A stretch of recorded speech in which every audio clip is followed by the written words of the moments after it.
Hey, welcome to the Extra Podcast. This is episode number 196. We are 4 away from the big 200. We don't exactly know what we're going to do for that. It's exciting. You know, here was a thought that I had. At the men's retreat in May, we're going to be doing I suggested mud wrestling. two live. I'm not saying that's off the table. All right. We're going to do 2 live extra podcasts out at the men's retreat. So that'll be fun. But I was wondering, I don't want anyone to quote me on this. We just need to say that again. Like, are we doing it for sure, though? Well, at the men's retreat? Let's go with 95%.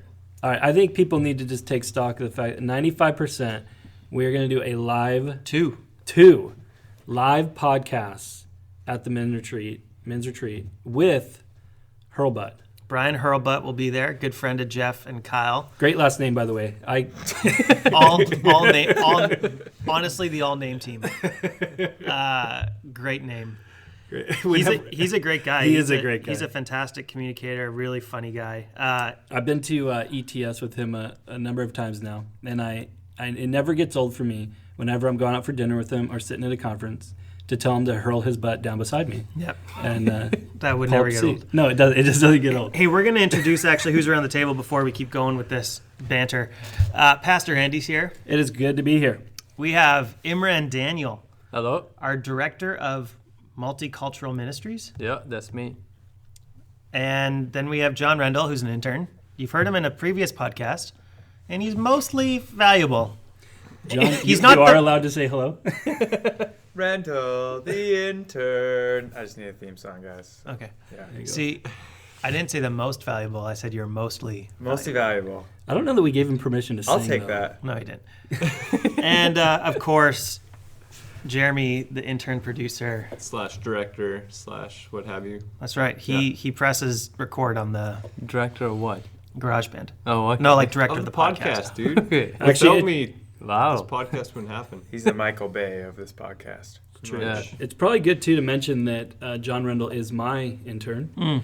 We make a great team, and that's all I have to say about that. That's good. Well, that's why you give him permission to say hello to. Yes. Got it. I micromanage him. So for 200, guys, what should we do for 200? I think Pastor American Gladiators, right? Recreate American Gladiators in center court with the challenges and everything. Get the gun that shoots the dodgeballs. I think it would be awesome. I want to see Ezra and Jeff on those 2 bouncy stands hitting each other with the Jousting. big... Yeah. I'd like to see that, too. Right? Okay. So that's an option. With mud.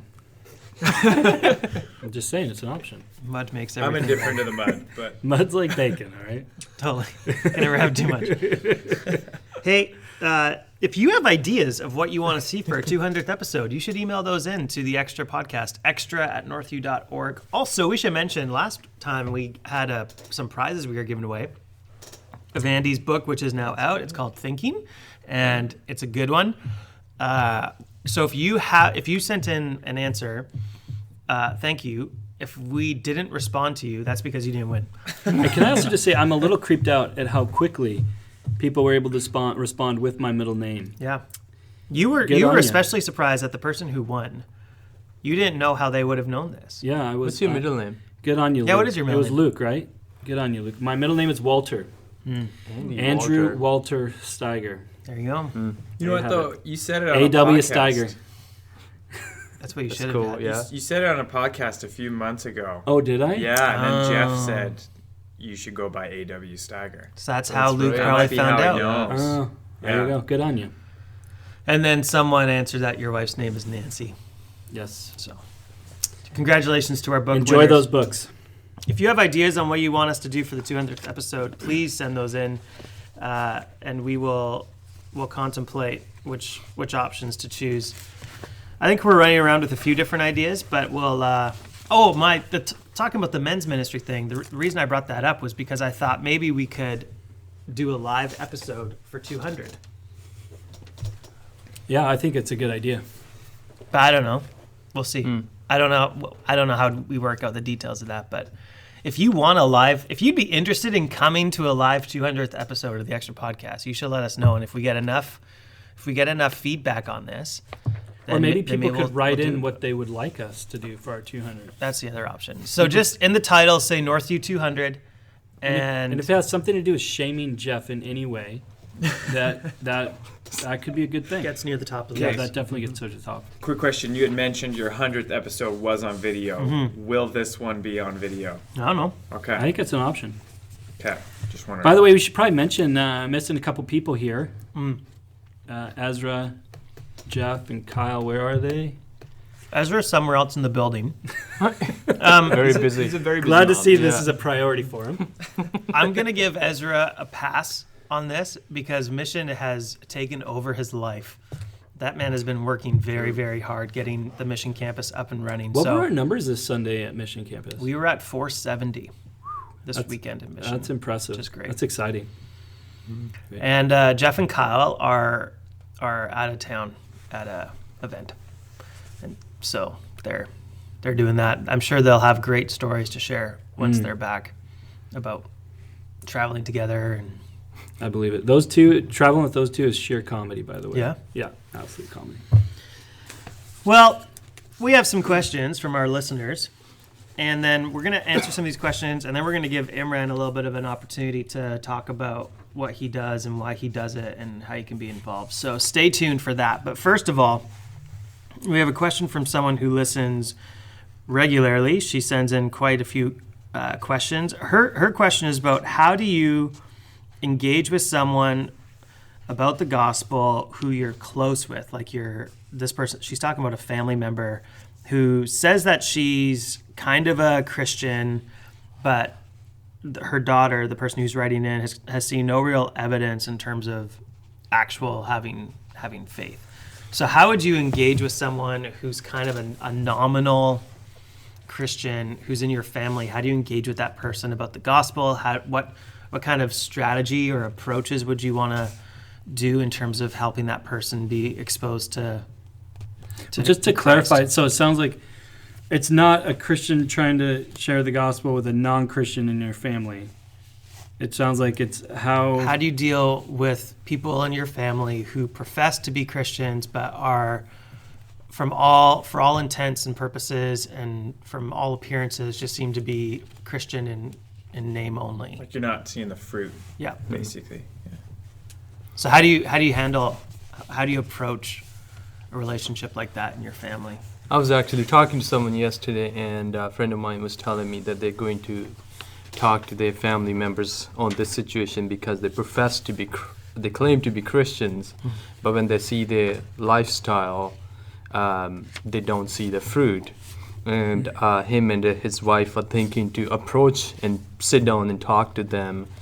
And so we came to the conclusion that it'd be best basically to kind of sit down and talk to them like, hey, I understand that you profess to be, or you claim to be Christian, but we don't see the fruit, or we don't see the fruit. Is there anything that is there anything that's hindering you, stopping you to basically fully engage or surrender yourself to Christ, or you should live in a way that we ought to live? Or because then it's easy to kind of sit down and talk to them at least once, because then it's less awkward next time you meet with them, right? Because otherwise it's like, oh, one person is Christian and you see the fruit, the other family member who's not Christian, you don't see the fruit, but they claim to be Christian, and they might think like, oh, every time we hang out, it might be that kind of conversation. So at least you can like clarify where you stand, where we stand, but because we're family, we care about you, we want the best for you, therefore let us know if we can help in any way. And I thought like that probably could be one of the best options, other than slamming the Bible verses at their faces each time you get together. Well, I like to slap people with the Bible periodically, just a heavy study edition. But when that doesn't work, like, let's just back up for a second. How would we decide what that fruit is, or or what would we decide are those issues that you need to take somebody to task on? Because I think immediately what most of us would jump on is saying, okay, are you going to church or not? And it almost makes me sound like that's what this reader is asking. Like maybe they have somebody in their church or family who proclaims to be a Christian, but they don't attend church. Yeah, or like participate in church, you know? Mm-hmm. Yeah, or participate Like in are church. a part of a church. Which we would still say is problematic. Yeah. Right. But I'm wondering like how... I think you could look at some of the other, like the fruit of the Spirit, right? If you don't see a trajectory of growth in kindness and gentleness and love and the fruit listed in Galatians, I think that would be cause for concern if you see someone consistently over time becoming not growing in their kindness or not growing in their gentleness towards other, but remaining stuck in a place of bitterness or whatever it may be. Yeah. I think that would be another indicator of someone who says, yeah, I'm a Christian, but there's no real fruit of their profession. I had this issue with a really good friend of mine.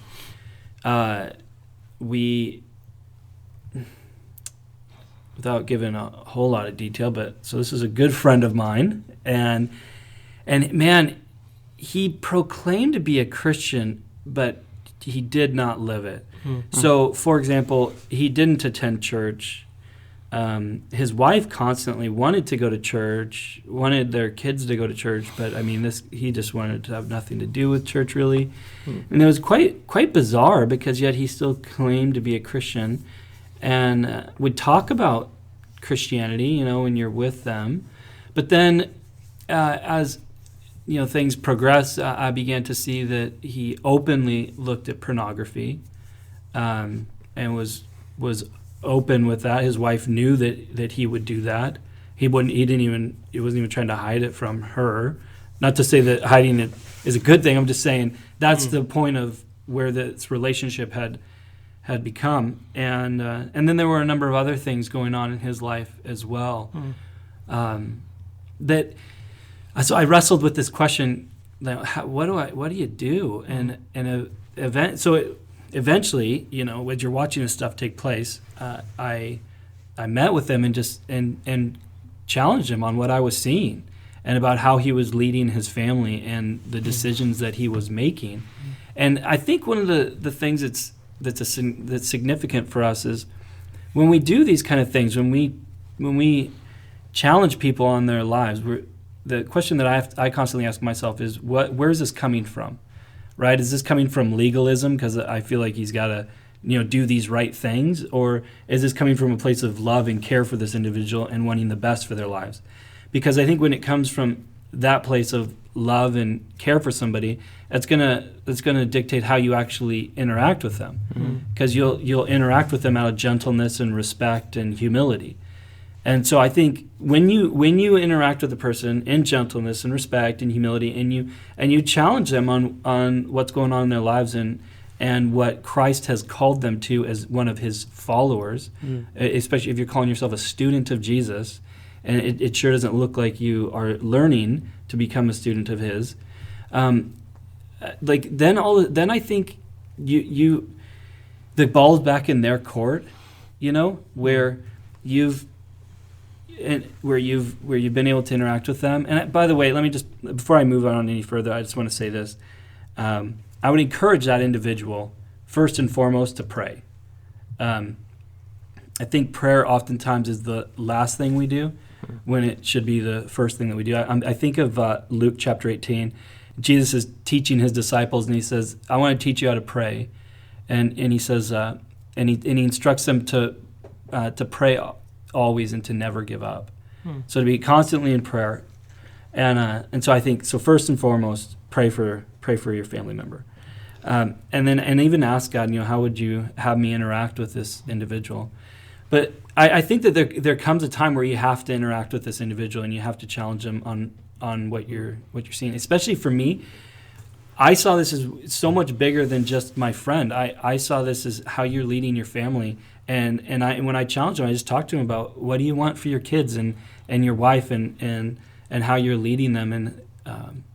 and putting the ball back in his court, and ultimately he's going to make his decision on what he's going to do. But it's interesting to me that it says a lot about the person, how they respond to being challenged into Christ likeness. Yeah, I think there's a couple of different scenarios. Like I had a friend who I sat down and he claimed to be a Christian and everything like that. And actually the reason I met with him was because we were in pretty close proximity at that time, and I was really worried about him bringing a lot of stuff into my life or into proximity with me that I just didn't want and just wasn't at a place where I felt like, I was pretty concerned with his lifestyle and the influence that would or impact that might have on me. And so we met, we talked about the Bible, and his final answer was kind of like, you know what, he was really polite, not aggressive, but like I know what you're saying. I know the Bible says that, and I know that it's probably not good or right for me to do this kind of stuff, but I still want to do it, basically. And so to me, that's kind of like him saying, well, I don't really want to follow Jesus. Where the flip side, I think, a lot of people who grow up culturally Christian, and by culturally Christian, I mean, they don't drink and they don't watch R-rated movies and all that kind of stuff, but they're really stagnant or not moving or growing in their faith, and they're not really participating in a church, not learning, not becoming a teacher or anything like that. They're just kind of floating there. And that's a more difficult conversation. And I think sometimes it just takes time of, things that help me when I've been stagnant have just been great books or great messages, people inviting me out to stuff, and just continually trying to spur me on. And clearly, the Spirit is what's really going to spur people on, but continuing to work with them. I even think, the conference is happening this weekend to bring people to that and just have some things, realities come a little bit more clear, I think, for people to say, okay, this is serious. This is monumental. I think there's a C.S. Lewis quote, and the gist of it is basically like it's either a bunch of nonsense following Jesus or it's the most important thing you'll ever hear. And This is kind of interesting because on that note, I find that there's a lot of people, this might surprise some of our listeners, but there are a lot of people that come to church because they think it's good for them. They don't come to church because they think it's true. And so there's a big difference when somebody sees something as being, good for them. Well, I eat organic periodically, because I think it's good for me, or right. You know what I'm saying? But like if I think it's true that such and such, putting uranium in my pocket is going to give me cancer, right? Then I'm probably not going to put uranium in my pocket. And I think that there's this divide that particularly happens in our culture, this divide between what's good for you and what's true. And I find that a lot of people in our church, when they come to appreciate that that this is true, this isn't just good for you, this is true, then it changes, I think, the way you live your life and even what you proclaim, your desire to share this message with other people, and maybe even to help instruct or to challenge somebody that they see not living it, because they realize that this actually matters and this is actually important. That's great. We want to take advantage of the fact that Imran's here and you're not always here. So what? Because I'm a very busy man. So you are a very busy man. No. How are you involved with the church? How people might not know a lot about you. So talk a little bit about your ministry and why you do it, all that kind of stuff, just so people can kind of get a taste of there's more that goes on at Northview than you would maybe see from just coming on the weekends. And youth and children's and young adults, those are things that people will talk about a lot. It's pretty typical local church type stuff, but you have a little bit of a unique ministry. So talk a little bit about it and how people can get involved in it.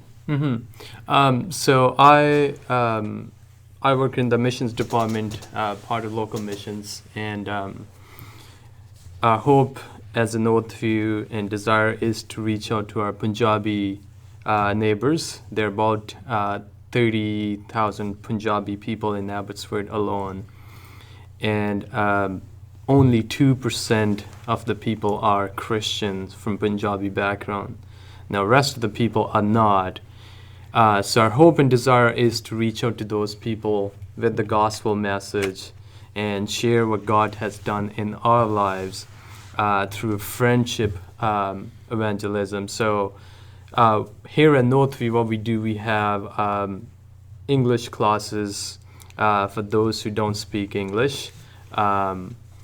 And we also do some cooking classes, computer classes. Now, all these things we do that just to break the barrier for them so that they can come to church, because often they think like, I look different, I'm a different person, I don't know the language, therefore I don't think I can go to a church, or I'm not sure if I'm allowed to a church or not. So in order to break that barrier, we just thought like, this is probably the best way to connect. We're trying to help people, and when we do that, we're basically literally helping them, not sharing the gospel, because we want to be truthful what we say and honor our words. So English class means all English class, but outside of that, our hope is to build a friendship, get to know those people, and through the friendship be able to share the gospel there. I'm also involved with at MEI Middle School there. Just go there, hang out with some of the Punjabi kids. Not so necessarily Punjabi kids, because that sounds racist probably. Like whoever comes, basically. Whoever is there, I'll just kind of try to connect with the kids there and be able to play a big brother's role in their lives. So that's the hope. And again, hope is to share Christ with them and help them follow Christ if they're struggling in that area.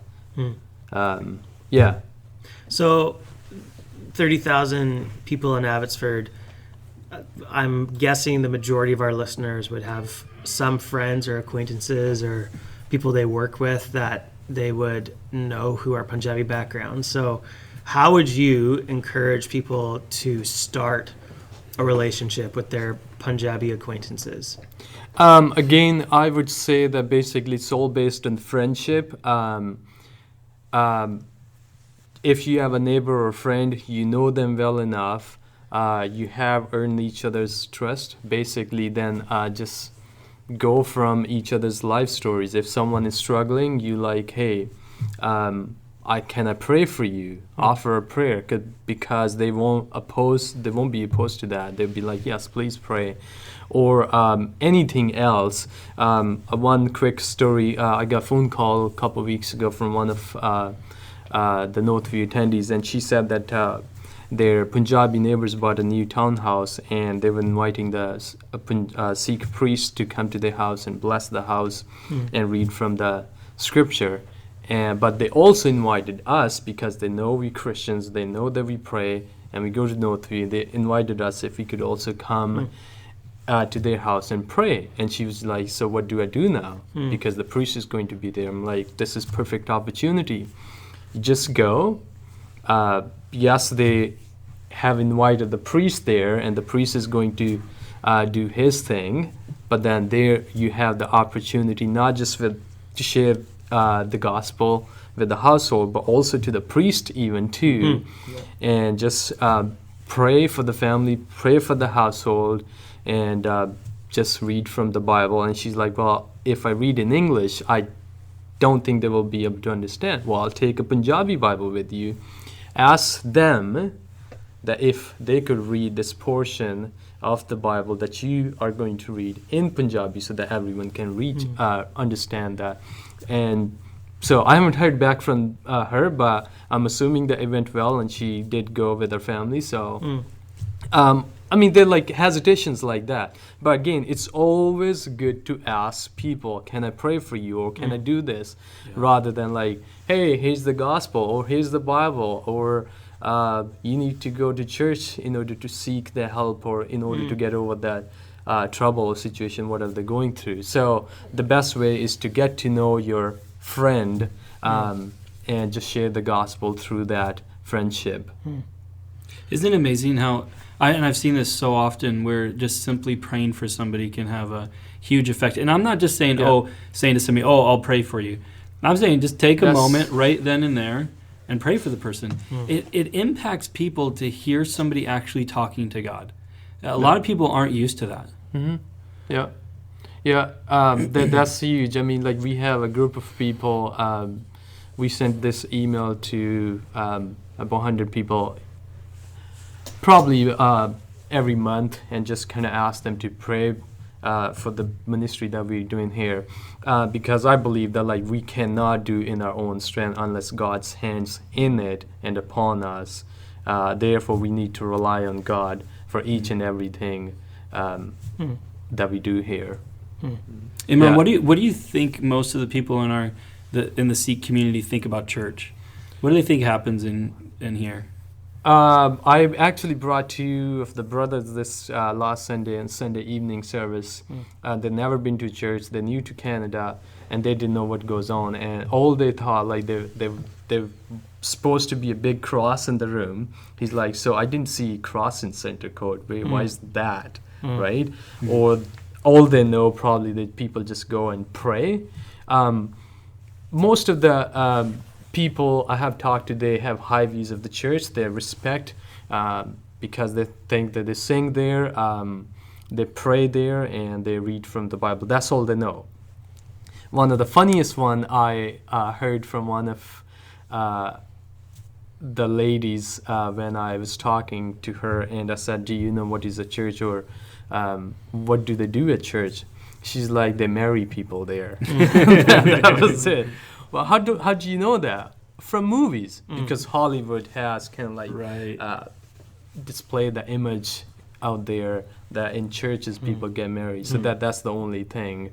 Because when we watch Bollywood movies, there are lots of like churches they show, and like the only thing they do that the marriage is taking place there. On that note, I got to ask this: what does a marriage look like, though, in a Sikh community? How is it different from one of ours? Like when someone's getting married in like a church, Christian or wedding, like the ceremony? Yeah, like the ceremony. Okay. Number one is, for example, I was talking to a good friend of mine. From a cultural perspective, like in churches or in a Christian wedding, or maybe that's because a part of the culture is now, at the end, when the pastor announces the husband, you may kiss the bride now, right? In the temple, or in Sikh culture, or even back home in a Punjabi church, that won't be happening. Not even on a cheek, okay? Because that's just totally inappropriate. No public display of affection. Exactly, yeah. Now, that always fascinates me, how India is like that in general, it seems, like with the public display of affection, yet they love romantic movies. Yeah. But it's confusing for people, because we are influenced, or Bollywood is influenced by Hollywood now a bit, because every single movie you pick out here has some sort of romantic or kissing or some kind of like scene in that. Therefore, I think in order for them to make their movies and like make money out of that, they have to kind of put that there. But like again, like I mean, culture itself, like there is romance, but it's not open. It's meant to be private. I said it before to someone. My observation ever since I moved to the West here, which surprises me sometimes, I'm going to say that surprises other people too, that in the West people are more open to talk about their personal or sexual life versus talking about their money. When you ask them how much money you make, like, man, that's personal. But sexual stuff, no big deal, like, right? Because so anyway, and again, not all of them, but like some people have the situation. Because I was working at a hotel, and when I first came in Vancouver, and I was just hearing like straightforward conversation on that. I'm like, wow, this is crazy. So I'm like, okay, it is true, man. Yeah. So again, like back to your question, the weddings happen slightly differently. They have to kind of do their whole religious ceremony. Have you been to Indian wedding? They're like days long, aren't they? Like the actual Yeah. event. Oh, The ceremony isn't, Ceremony, yeah. but the Do they party. exchange vows and rings? No, basically, yeah, I'm not sure actually, because the priest basically reads from the book and says the prayer, and the couple has to basically circle around the book. Now, in Hinduism, it's slightly different than the Sikhism, but there is similarity to that too. Okay. But again, it's completely different than our wedding or Christian weddings in the West here. Yeah. Interesting. Yeah. So, how can people get involved with what you're doing if this whole conversation's intrigued them and they want to know more? How can they help with the ministry? We're always looking for people who would be interested to meet one-on-one with some of our Punjabi friends, because they want to improve their English and they want to be friends with white people other than their own people's. There's benefits so that they can speak and improve their English. So there's always a need in that area, but then we also have computer classes and English classes. So we have a pretty good group of people who are very dedicated and come on Sundays to run those classes with me. But then that's one of the areas people can come and join. But again, one-on-one is the main need right now. That's great. Yeah. Okay, I have a few questions for you before we wrap up. First of all, best Bollywood movie. Oh, best Bollywood movie. What's the one people got to go out and rent this weekend? Well, there's the one in English would be, from a cultural perspective, Pride and Prejudice, similar to Bride and Prejudice, Yeah. right? That's all in English, but with Bollywood and some Western actor and actresses in it. Funny movie, good movie. I've seen it like 5 times. Like every white friend of mine, like, hey, can we watch a Bollywood movie? That's right. Because I don't know. Okay, let's watch this. 'Cause this would make more sense to you. What was the other one? It's the best Bollywood. Best Indian food in Abbotsford. Best Indian food. I go to Curry Time on Mount Lehman. Curry Time, or the best samosas in Abbotsford, Patna Sweet on Cedar Park in South Fraser Way. That's by like That- Valley Village, right? Yeah. That's not the Valley Village one. It's Little India itself, Oh, basically. yeah. And you got samosas yeah, from but there. where? Yeah, I did. It's great. Where do you get the best butter chicken? I'm not a huge fan of butter chicken, honestly. Yeah, That's a white 'cause, person Indian it food. is. Sorry. Is it really? Yeah. Unbelievable. It's like ginger beef for Chinese. Here I thought it was all cultural and stuff. No. No. All the Indian people think that we're I have never jokers. ordered a butter chicken from a restaurant That's every time I go. So That's awesome. my wife orders some butter chicken. Yeah, exactly. My heart is pained. But Curry Time again. Yeah. Can I ask a quick Yeah. Bollywood movie question? I saw a preview for a movie and it's like RoboCop meets Iron Man, and it was this guy. He's like a big action star in Bollywood. Yeah. He had this kind of blue suit on. Do you know anything about that? It looked intriguing. He He was like jumping across cars and stuff like that. Maybe if I correct you, maybe you're talking about a movie called Doom 3, but other than that, I have Doom no 3. idea. That's the movie name. Not one or two. But no, because they're 3. Yeah. Actually. Yeah, they're 3 because that's where they have. Doom 3. All Yeah. right. But I don't know. That'll be the Bollywood movie I'll watch. Yeah, but the best movie to watch that I watched last week is basically causing lots of doubts in people's minds about their faith. His Bollywood movie came PK. Like the it's- letters?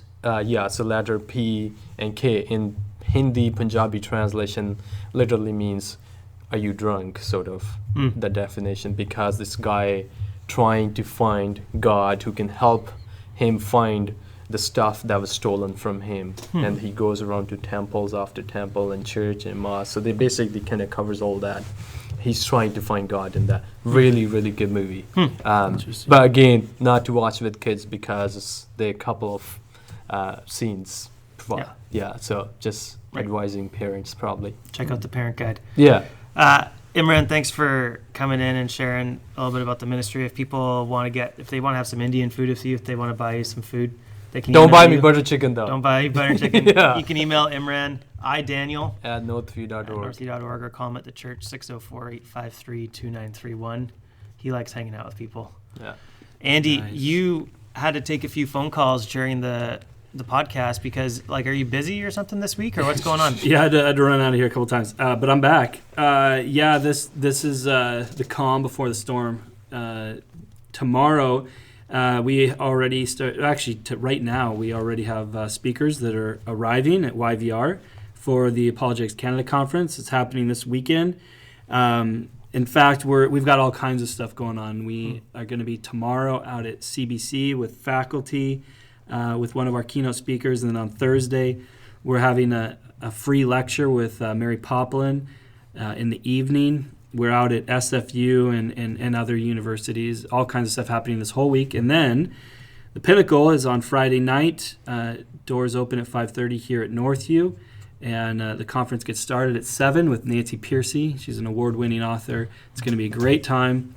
We're going to have a time of Q&A at the end of that. And then on Saturday, doors open at 7 a.m. Conference gets started at 8. And we'll be out of here around 4:30 or 4 o'clock, something like that. And then on Sunday, we're out at Broadway Church. And it's chaos for me till Sunday, but we'd love to see you out at the conference. It's going to be a great weekend. People, can they still show up at the door and get tickets? They can. Tickets are still available for sale. I think we still have about 100 tickets left, and you can purchase those online, although the online sales end tomorrow at midnight. Tomorrow is what day of the week? Is Wednesday. Okay. Thank you. So Wednesday at midnight, and you can come to the door and purchase tickets. Many people have asked, can I come and buy a one day? And the answer is yes, you can. And there should be plenty of tickets for the Friday. If you just come to the door, you can purchase a one day ticket. Cool. Or you can buy a whole weekend as well at the door. Great. Love to see you out. Hey, if you have any questions you want to ask the Extra podcast, we have a few we have to make our way through yet, but we'd love to get them from you, especially if they're sermon related from the weekend. Also, send in your ideas for the Northview Extra podcast, episode number 200. Send that into extra@northview.org. And we will hopefully see you at either the conference or at the services on the Abbotsford campus and Mission campus on the weekend. See you later.